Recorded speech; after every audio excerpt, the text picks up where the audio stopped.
નમસ્કાર દર્શક મિત્રો, બોટાદ દસ્તક ન્યૂઝમાં આપનું હાર્દિક સ્વાગત છે અને હું છું એલડી મકવાણા. આપ જોઈ રહ્યા છો બોટાદ દસ્તક ન્યૂઝ. હવે પછીના સમાચાર વિગતવાર. બોટાદમાં યુવકની હત્યા. પાળિયાદ રોડ પર 4 શખ્સોએ સરી ધોકાથી યુવકને મોતને ઘાટ ઉતાર્યો. બોટાદ શહેરના પાળિયાદ રોડ પર આવેલા ગાર્ડન પાસેની શેરીમાં એક યુવકની હત્યાની ઘટના સામે આવી છે. જગદીશભાઈ ગોર નામના વ્યક્તિ પર 4 અજાણ્યા શખ્સોએ જીવલેણ હુમલો કર્યો હતો. હુમલાખોરોએ છરી અને ધોકા વડે જગદીશભાઈ પર હુમલો કર્યો હતો. આ હુમલામાં જગદીશભાઈ ગંભીર ઇજાઓને કારણે જગદીશભાઈનું મૃત્યુ થયું હતું. ઘટનાની જાણ થતાં સ્થાનિક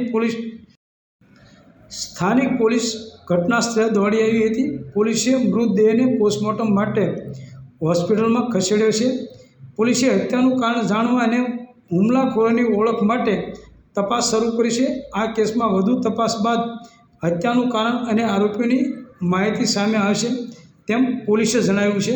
સૌજન્ય દિવ્યા ભાસ્કર, બોટાદ દસ્તક ન્યૂઝ, એલડી મકવાણા, બોટાદ.